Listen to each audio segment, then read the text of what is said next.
I know all the folks round these arts and parts. Can't say I know you. Leastways, not yet. But I dare say I know what you'll be wanting.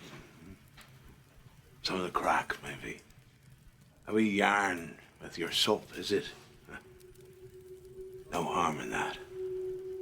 Come on over. Warm yourself, I'll warn you, though. If it's the old Begor and Blarney shenanigans you're after, you'll not hear them from me. Well, if such like pleases you, you sit on. I'll fill your ears. And see what story is meant for you on this dark old night.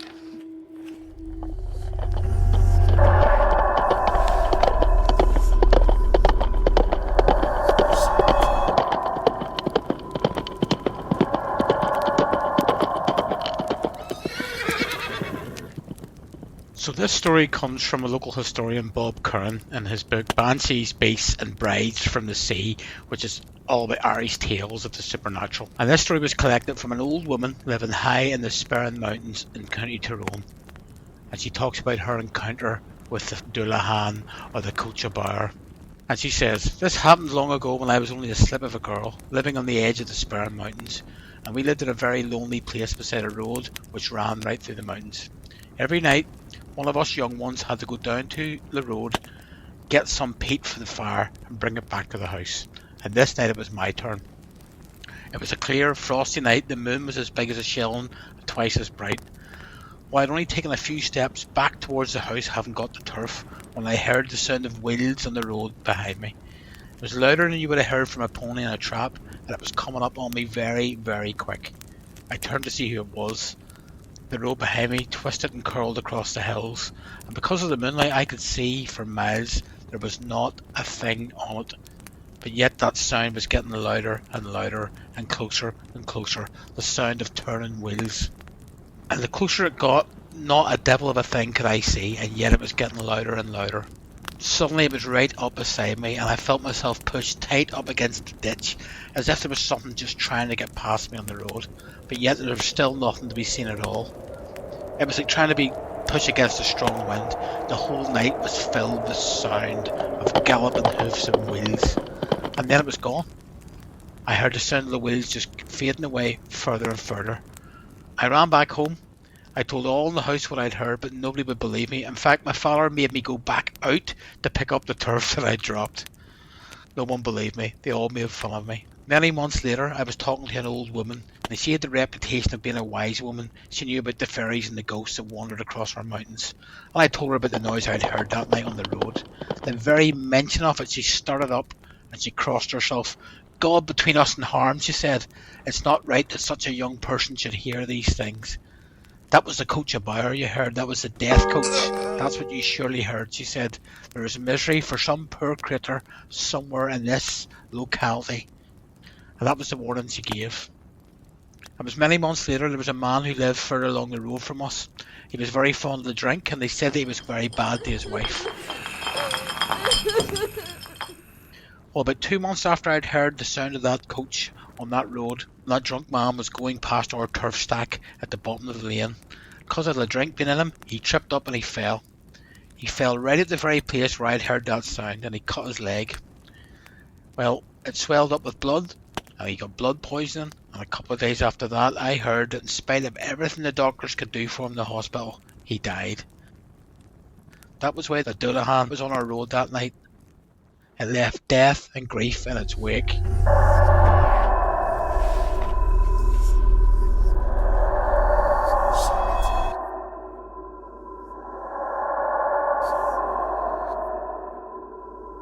I'm Chris. I'm Spence. And this is the Irish Gothic Podcast.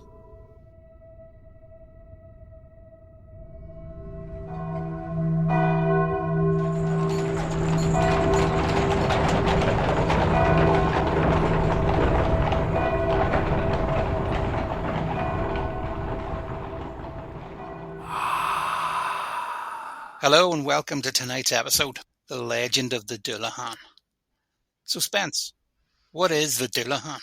Well, Chris, it's one of Ireland's most famous exports. It's the legendary Headless Horseman. Its origins are attributed all the way back to Irish folklore, and it's believed to roam the trails of Ireland, taking the souls of the dying. Oh, are we talking Christopher Walken style in Sleepy Hollow? I think we can definitely trace the Dullahan through to Sleepy Hollow. It's an interesting story, the origins of Dullahan and how that gets interpreted in movies like Sleepy Hollow. Absolutely, that's the sort of images. I'd say if anything a wee bit darker than anything you've probably seen. Well, I see that because during the research for this, obviously, we had a look, and there's two different styles that come through really strongly.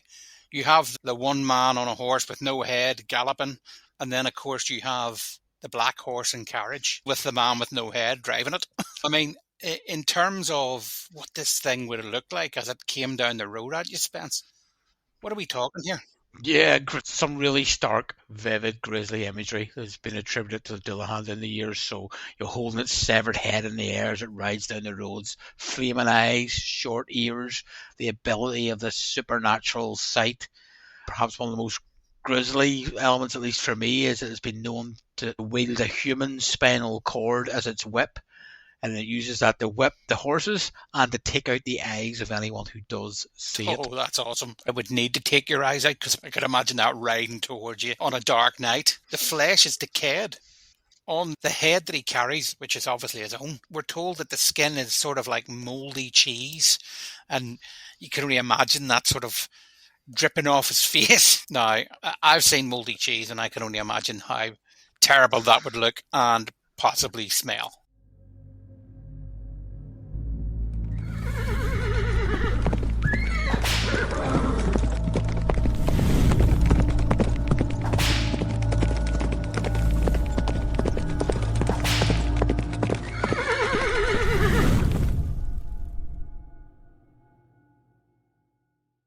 What does this guy do? Why is he riding down the road, Spence? Well, look, we know he roams the countryside, calling on the souls of the dying or the ill to join him in the afterlife. That's the sort of catch-all belief around the Dullahan.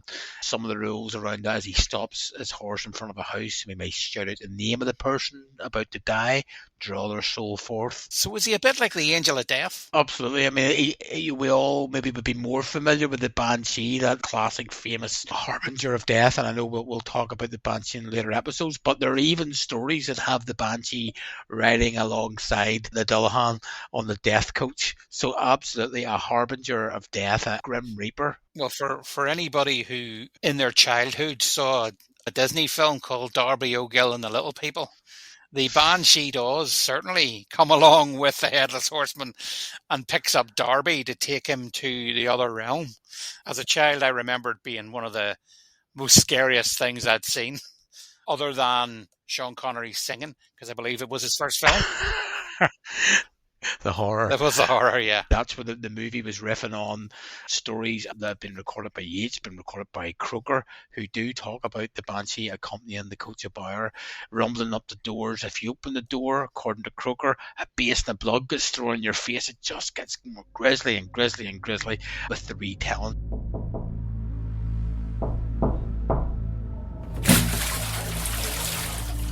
There was blood. So much blood.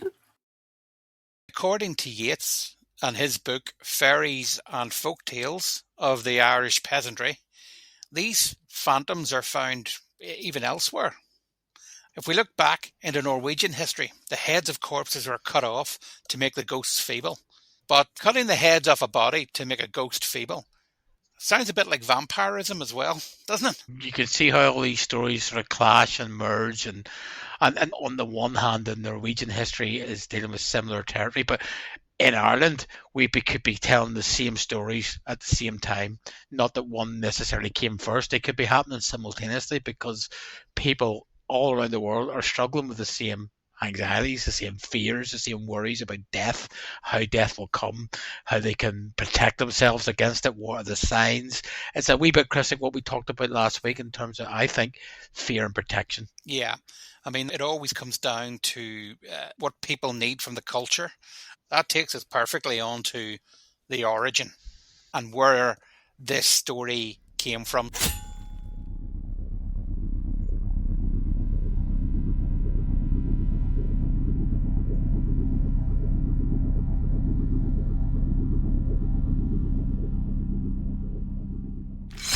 One of the earliest sort of versions and theories, and I suppose the one that perhaps give credence to the fact that the Dullahan is Irish in nature, is that it's actually a descendant of the ancient Celtic god of fertility and death, Crom Dubh, who was known as the Dark Bent One. This was a prehistoric king in Ireland, worshipped and offered human sacrifices. Guess by what method, Chris? Crucifixion? No. Decapitation. Close. The theory is that this is the outwork and the revenant of Crom Dubh still seeking those sacrifices by decapitation. And of course, Crom Dubh is an embodiment of an earlier god, Crom Crook. So there's a lot to suggest that the Dullahan's origins go way, way, way, way back into Ireland's prehistory. Of course, Spence, in the 6th century, when Christianity came to Ireland, all that sacrificial stuff was put to one side. I mean, it swept the country. It really sort of killed off the pagan beliefs. Mm-hmm. This is when the story of the Dullahan first became prevalent, as Irish people believed that Crom Dubh took the physical form and continued getting the sacrificial souls that he needed to get before Christianity. As Christian beliefs, Chris, took hold, there's a belief that these pagan gods of Ireland were displeased with how these festivals such as Samhain, which we talked about in our last podcast, that these festivals like Samhain were being mistreated and being disrespected by the introduction of Christianity. And so the response to that was that Crom Dubh would come back and wreak this terrible vengeance as this headless wraith, exacting his fury upon all those who didn't follow the customs and the rules of the old ways. So again, you're hearing it's a harbinger of death there to take your souls. There we're hearing it's actually like an instrument of vengeance, punishing the people for not holding with the old ways, which, as you say, Christianity had begun to usurp. But I also think there was probably people still practicing paganism. I guess it would be a good news story for them to put out that all of a sudden the god has come back and he's come back for people's heads.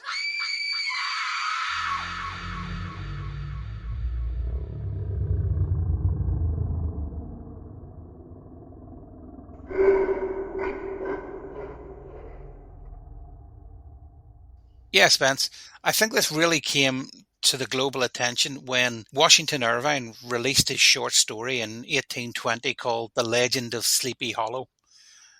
It was a tale of a headless horseman that terrorizes the real-life village of Sleepy Hollow and is considered to be one of America's first ghost stories. And maybe, if you ever read it, one of its scariest. So can we still claim the Dullahan is Irish? Did he take it from us?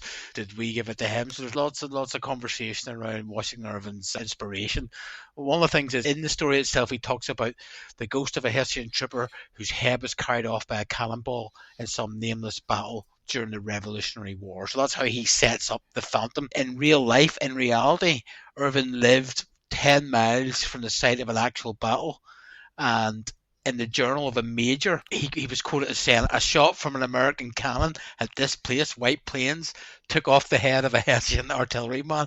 So there's a real life event that happened within 10 miles of where Irving lived, which is certainly one part of the Sleepy Hollow legend. But Spence, there's a historian called Elizabeth Bradley, and she's at the historic Hudson Valley, and she says the likely source of Irving's horseman can be found in Sir Walter Scott's The Chase, which is a translation of a German poem called The Wild Huntsman by Gottfried Berger, and is likely based on Norse history. It is Walter Scott, it is German, it is Norse. There's a whole load of stuff just coming at you. Well, I think you may have trumped me there, because Irving, actually, whilst he was American, was travelling a lot around England, and he was travelling in the company of Sir Walter Scott. No. So absolutely, he was in the company and became friends with Scott. And Scott's story about a wicked hunter doomed to hunt forever by the devil and the dogs of hell, that's not a huge stretch. You take that along with the real life story he knew about a soldier getting his head taken off by a cannon, add it to his relationship with Scott, and there's one other element. He was an American citizen, but his parents were from Cornwall. Cornwall has its own Headless Horseman story. The English have one called The Spectator. The Welsh have the Headless Woman story. And the Cornwall story, according to legend, this headless coach pulls into the courtyard of the Molesworth Arms Hotel every New Year's Eve. And that links into a Arthurian tale of the Green Knight arriving in Camelot. Would Irving have been exposed to these stories? His parents were Cornish. I would imagine so, very possibly, or exposed to versions of them.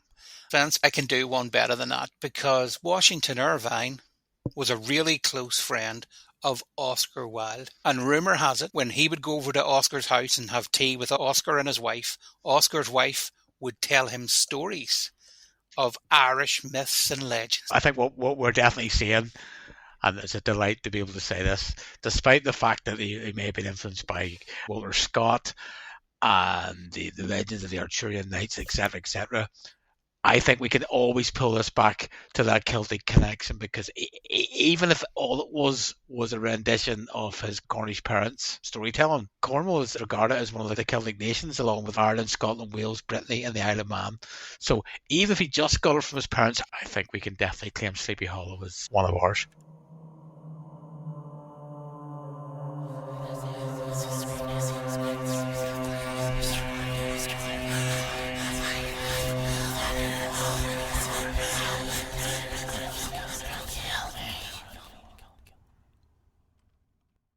The Sleepy Hollow High School in Winchester County, New York, has a mascot that has been referred to as America's scariest high school mascot. The mascot, of course, is the Headless Horseman. Oh my word, I did not know that. It'd be great to hear from anyone who attends that school, and to actually send us a post or send us a picture of what it's like to go to school with that mascot. It's decidedly less cuddly than most mascots. We've asked a question, let's see who answers. I don't think I can top that aside, but I do have two more for you, right? Irving also coined two very famed terms that we use today. Knickerbocker, which is one of his early pen names, and Gotham. And it makes me think, when I hear Gotham, takes me straight to movies. I was wondering, you being the movie buff, we've talked about Darby O'Gill, but what have you got a particular favourite version of how the Dullahan's been portrayed on the silver screen? Well, I think probably the best version is the Tim Burton version, which of course had Christopher Walken. But long before that, the first version, which was in 1922, and it was an American silent film adaptation, which was called, obviously, The Legend of Sleepy Hollow, and it was directed by Edward D. Venturi. It really was one of the first things to catapult this legend to a global audience, because obviously film was quite new then, and everyone went every weekend, and all of a sudden you're seeing the Headless Horseman. It probably is one of the first, if not the first, silent horror film. Wow. I haven't seen it. I knew you'd know. There are also a number. I mean, when we go back, even if we look more recently, films like Ghost Rider with Nicolas Cage. I know he was on a motorbike, but there were scenes in that showed you the history of the Ghost Rider. And of course, the Ghost Rider started as a horseman. Now, he wasn't so much headless in that film. He had like flaming skull, but I think they couldn't have somebody running about headless, so they needed a flaming skull. So it made a very iconic look.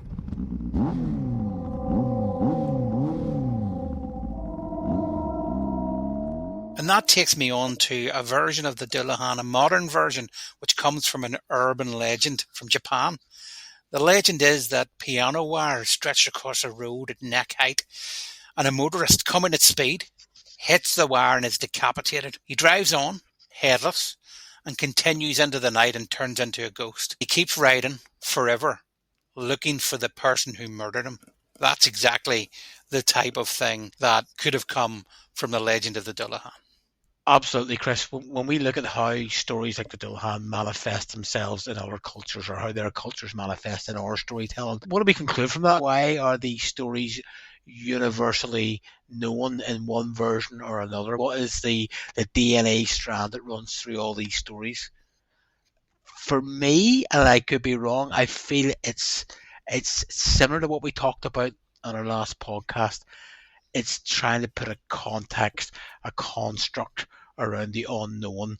If we're all afraid of the unknown, and that's the worst fear of all, death effectively then must be the biggest unknown. And I think stories like the Dullahan, where there are rules, you'll hear 3 raps at the door. If you don't see it, you'll be fine. For me, this is again an example of people's fear of the unknown, fear of death, and trying to find ways to make sense of it and protect themselves from it.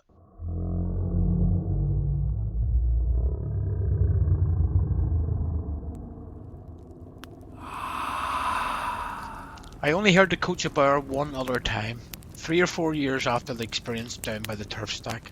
This is when my sister Annie was taken very ill with pneumonia and had to be kept in bed. It happened on a cold winter's evening. I was in the house on my own, my mum was away, I was looking after Annie.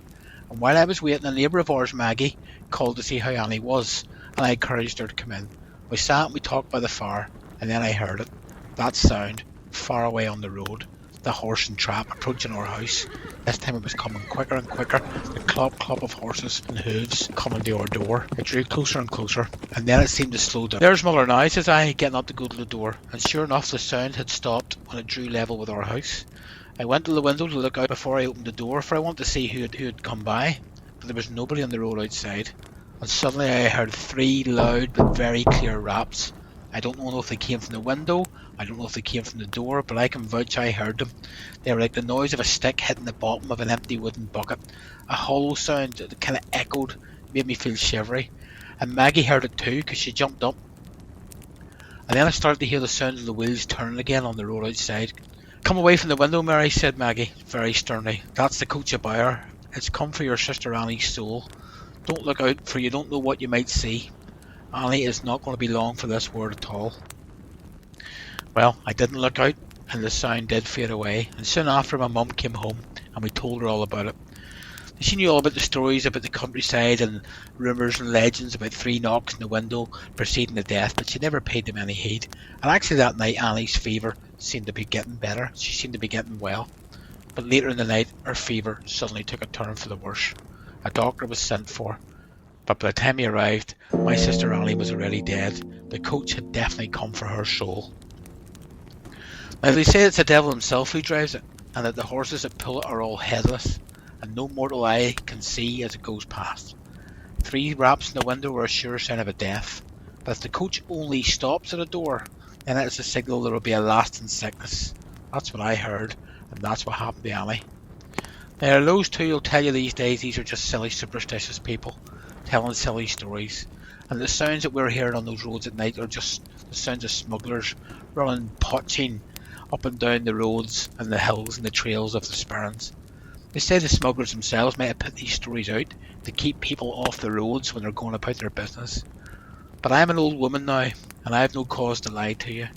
I know what I heard all those years ago. I know the way that it was.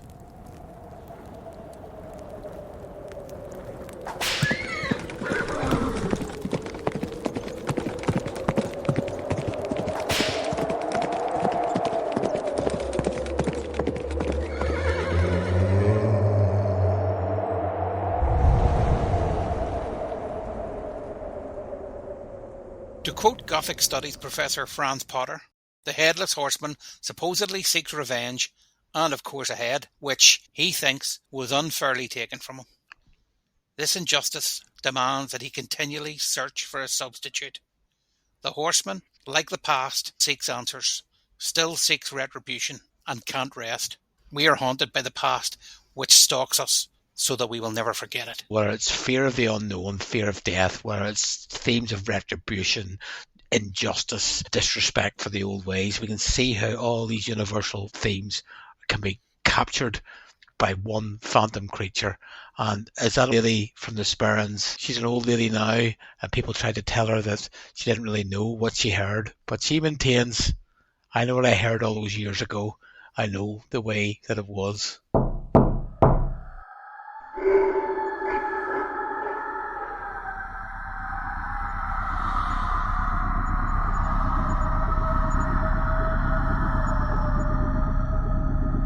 That was the story of the Dullahan, Ireland's Headless Horseman.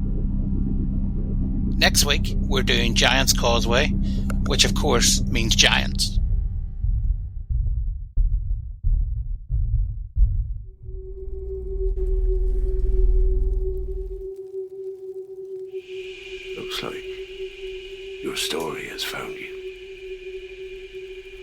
I wish it were another. But what's meant for you won't go by you. I'm sorry. No. No need to look so scared, eh? Enjoy the fire. Have a sup. Sure. Isn't it all just Irish Gothic? All just Irish Gothic.